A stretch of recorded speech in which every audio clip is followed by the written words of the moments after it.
आज के प्रोग्राम में हम दो इश्यूज़ पर बात करेंगे, एक कोरोना की सूरत हाल और दूसरा कैबिनेट रीशफल, जिसमें फाइनेंस मिनिस्टर की तब्दीली और बुनियादी तौर पर जो इकनॉमिक सिचुएशन है जिसने ड्राइव किया इस चीज़ को और महंगाई वाले मामला, तो उसके ऊपर फोकस रखेंगे। पहले तो कोरोना के अदाद-ओ-शुमार अगर देखें तो लाहौर में 23% और पेशावर में 24% या पिंडी में 19%, सिर्फ इन्हीं 3 नंबर्स को सामने रख लें तो अगर एक ऐसा शहर जिसकी आबादी के हर 4 में से एक शख्स, वो शख्स जो टेस्ट करवाने पहुंचता है, वो पॉजिटिव आ रहा हो, तो इस बात के कभी इम्कानात होते हैं कि बाकी 3 जो हैं वो सूनर और लेटर इस वायरस को कैच कर लेंगे।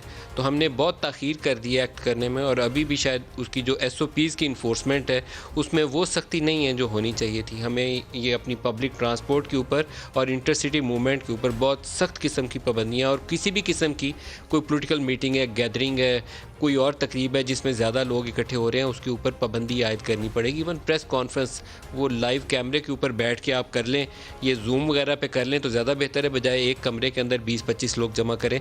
लाहौर के अंदर प्रैक्टिकली इस वक्त ऐसी सिचुएशन है कि जहाँ एक फैमिली को दूसरी फैमिली के घर मिलने भी नहीं जाना चाहिए। अदरवाइज़ अब हॉस्पिटल्स के अंदर मैंने कुछ डॉक्टर से बात की, वो कहते हैं पहले एक फैमिली से 1 या 2 लोग मुतासर होकर आते थे, अब एक पूरी फैमिली मुतासर होकर आती है। अगर एक घर के 5 फ़र्द हैं या 6 फ़र्द हैं तो सारे मुतासर होकर आ रहे हैं, क्योंकि जो UK वेरिएंट है इसकी सबसे बड़ी प्रॉब्लम यह है कि इसकी ट्रांसमिशन बहुत ज़्यादा रैपिड है, ये एक से दूसरे को बहुत जल्दी लगता है। 100 अमवात हैं, और 100 अमवात के ऊपर भी नंबर जो है, इसमें हमारे यहाँ एक प्रॉब्लम है, डेड ऑन अराइवल हमारे यहाँ कम्प्लीटली चेक नहीं होता। हॉस्पिटल के अंदर जो डेड बॉडीज़ आती हैं उसको चेक नहीं किया जाता, जो डेड ऑन अराइवल। हॉस्पिटल के अंदर एडमिटेड पेशेंट्स का तो टेस्ट हो रहा होता है, डेड ऑन अराइवल नहीं चेक हो रहा होता।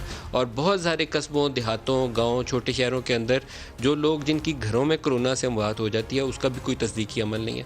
तो हमें बहुत ही ज़रूरत से ज़्यादा एहतियात की ज़रूरत है। हम एक ख़ास थ्रेशोल्ड को क्रॉस कर गए जो नहीं करना चाहिए था। अगर इब्तदाई दिनों के अंदर UK से आने वाली फ़्लाइट्स को हम मॉनिटर करना या उसके ऊपर पाबंदियाँ आयद करना, उन लोगों के ऊपर क्वारंटीन की रिस्ट्रिक्शंस आयद कर लेते तो ये इतनी तबाही ना होती।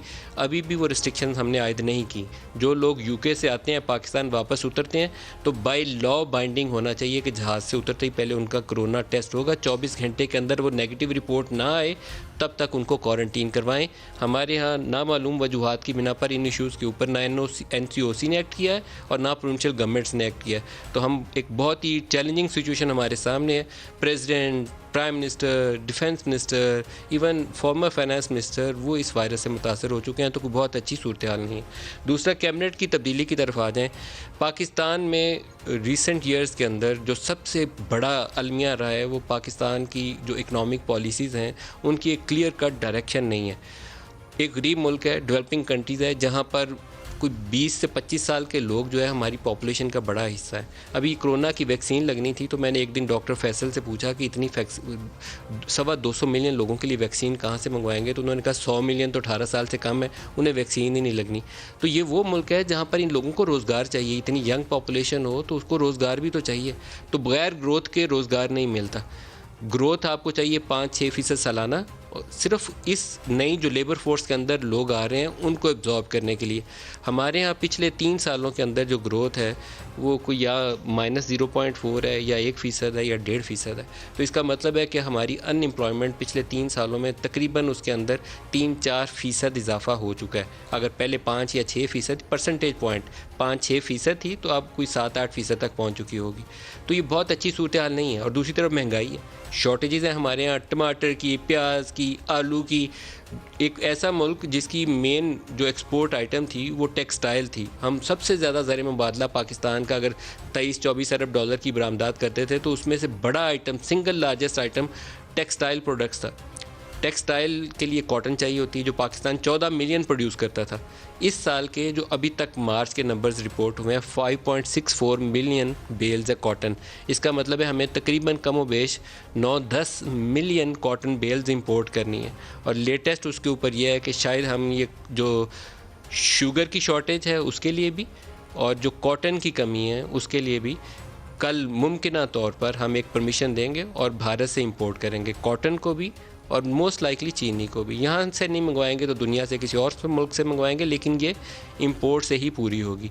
वीट की भी सूरत हाल ऐसी है, अच्छी सूरत हाल नहीं है। पिछले साल भी हुआ और इस साल भी हुआ, हमें दोबारा वीट भी इंपोर्ट करनी है। तो हमारे यहाँ एक ऐसा क्राइसिस है जिसके अंदर कैबिनेट तब्दीली की गई है और प्राइम मिनिस्टर ने कहा कि महंगाई बड़ा इशू है जिसकी वजह से ये तब्दीली करनी पड़ी। तो क्या ये चेंजेस उस महंगाई को ओवरकम करने के लिए काफ़ी होंगी, या हमें फंडामेंटली पूरे एक सिस्टम को, गवर्नेंस मॉडल को रिव्यू करना पड़ेगा? कहाँ खामियां थी? चीनी का क्राइसिस पहले साल क्यों आया, आटा का क्राइसिस पहले साल क्यों आया, और अब कॉटन हमारे सर के ऊपर खड़ी है।